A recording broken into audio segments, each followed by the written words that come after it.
ANACAT, o Sindicontas e todas as entidades que participaram da organização desse evento, porque o tema é muito oportuno, né? Nós estamos vivendo agora, o Mauri colocou bem, um momento de muita violência no mundo, né? Além das guerras, as violências que estão sendo estimuladas pelos meios hoje mais comuns de comunicação, são as redes sociais.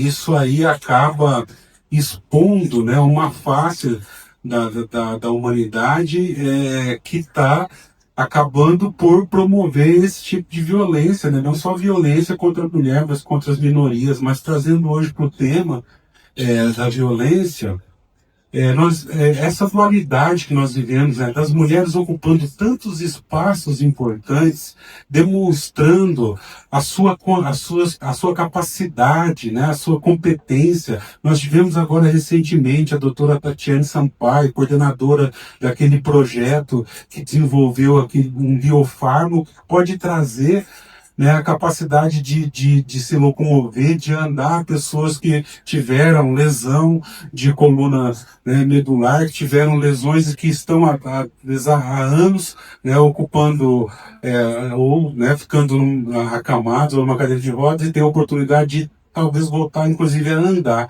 É uma evolução jamais imaginada, se a gente falar de alguns anos, e que foi coordenado o trabalho por uma mulher, né, competente e que teve, eu diria assim, pouca transparência midiática, pouca exposição, talvez porque seja uma mulher. Será que se fosse um homem, será que a exposição não seria maior? Será que ele não teria tido maior reconhecimento da imprensa, né, e do próprio aparelho público, né, de reconhecer esse trabalho e a importância que ele tem?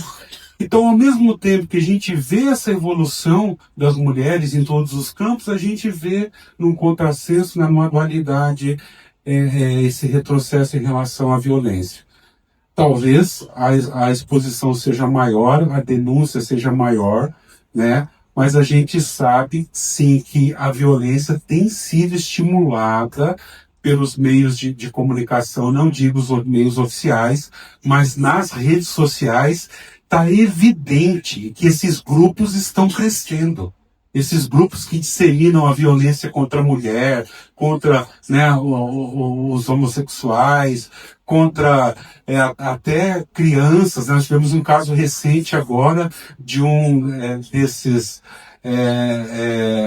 dessas pessoas que trabalham nessa área e vivem nesse meio virtual, expondo realização de festas e propondo, né, a realização de festa e a sensualização e sexualização de menores participando dessas festas. É uma coisa absurda. Isso aí, falando abertamente, agora respondendo ao processo, obviamente, né, falando isso abertamente como se fosse uma coisa muito normal e muito natural.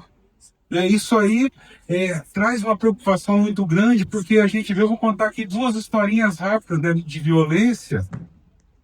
Uma, minha esposa sofreu um acidente de carro dentro da cidade de Maringá, acidente muito leve, quase nada. Mas o senhor, né, um homem que desceu do outro carro e veio falar com ela, a primeira coisa que ele perguntou para ela: como é que é o nome do seu marido? Quem que é o seu marido? Isso já é uma violência. Isso é uma violência a partir da premissa de que a mulher não tem capacidade de se representar. Isso é uma violência. As mulheres sofrem isso todos os dias. Quer dizer, o homem já partiu do princípio de que ele é superior e de que ela só pode ser representada pelo marido.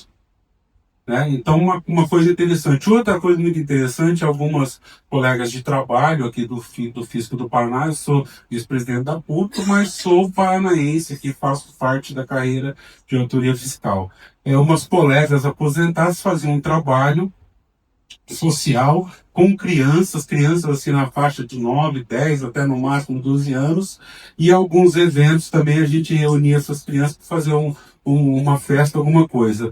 E ao levar essas crianças lá para o local da festa, né, uma das que estavam fazendo esse transporte das voluntárias, escutou as crianças no banco de trás conversando, e eu vou aqui, com perdão da palavra que eu vou usar, mas é literalmente o que o menino disse, né, um menino de 10 anos de idade, dizendo aos outros: quando eu casar eu vou encher a minha mulher de porrada, né? Então, esse menino, né, com 10 anos, daqui a 6, 7 anos, 8 anos, vai ter, né, vai atingir já a capacidade de talvez promover esse tipo de violência contra uma companheira, né, com 18 anos, né, ele já vai até poder se casar e possivelmente essa é a realidade que ele traz do que ele viveu, né, é o recorte que ele traz da realidade, né? Porque a realidade dele é diferente da minha, diferente da nossa aqui, né?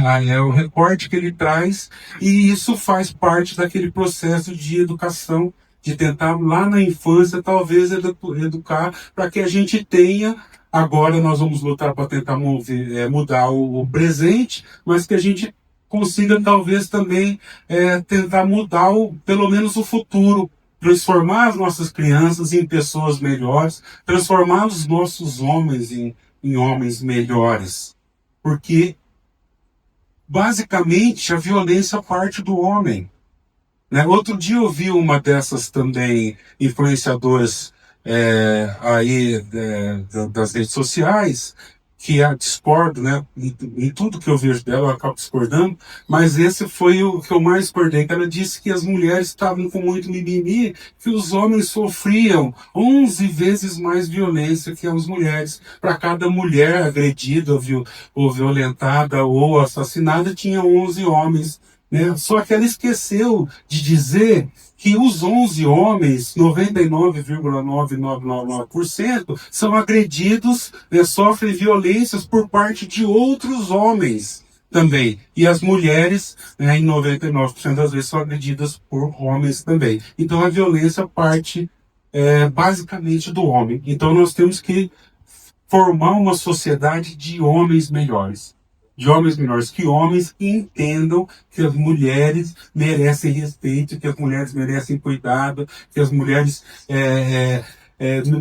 não podem sofrer esse tipo de violência, porque esse caso de violência, às vezes, parte daquele homem que sequer tem a capacidade de ser o provedor do lar, que é a mulher que é, né, a provedora, a mulher que trabalha, a mulher que traz o sustento, a mulher que cuida dos filhos e ainda apanha do homem na frente dos filhos.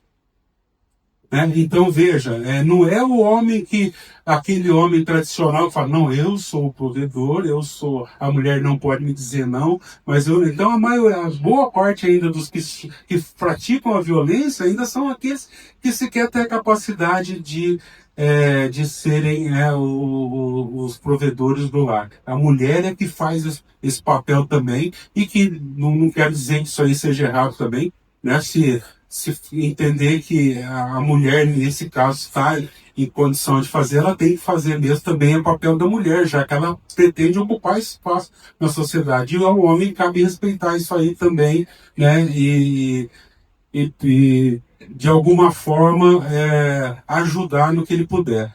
Agora, também a gente tem que colocar aqui a nossa preocupação como lideranças sindicais e associativas, quer dizer, representações de classe, em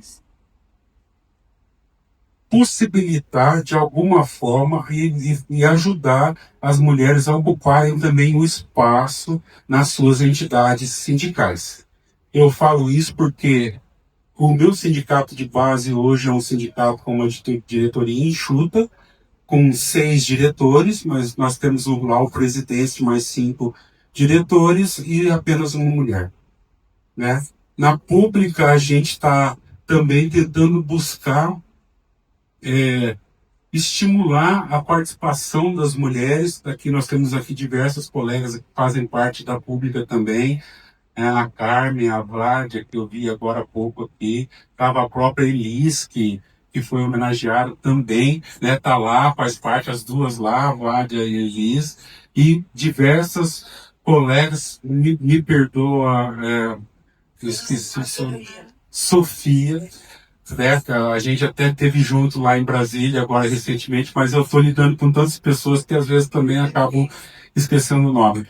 Mas é fundamental que a gente fortaleça a participação nas entidades de classe, porque nós somos formadores de opinião. Nós somos formadores, a gente é, de alguma forma, e todos os representantes classistas são fiscais da sociedade de alguma forma, ou no seu meio, ou na sua participação política. Uma outra coisa também que me deixa assustado, tá? A forma como hoje nos parlamentos as mulheres são tratadas. Elas são eleitas e elas são tratadas por muitos parlamentares, deputados, vereadores, como pessoas que não estão no mesmo nível de capacidade dos homens eleitos. E a gente tem visto isso claramente em debates dentro das casas, falas que são, na minha opinião, seriam já possíveis de serem utilizados para que houvesse perda de mandato de alguns parlamentares e que acontece dentro dos parlamentos e a gente não vê nenhuma atitude sendo tomada.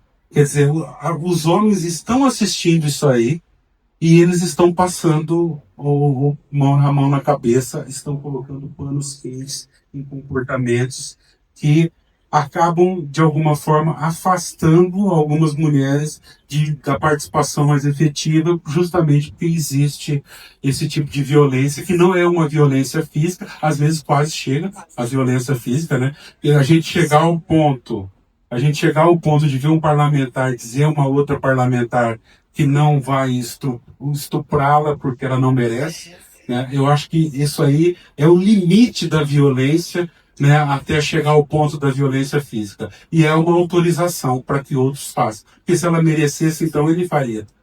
Né? Então isso é uma autorização para que os homens tomem esse tipo de medida, esse tipo de ação.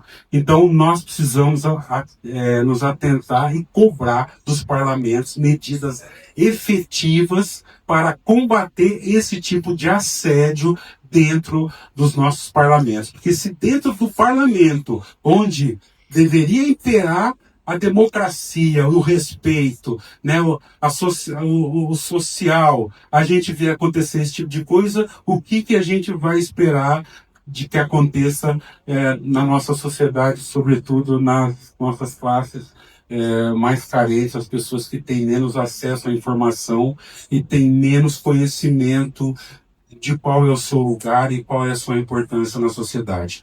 Eu vou parar por aqui e deixar o convite aberto às mulheres, né, para que participem desses movimentos na CONACAT, na pública, nos seus sindicatos, nas suas associações e em todos os movimentos que tratam de tudo que diz respeito à nossa sociedade e principalmente a participação das mulheres. Obrigado.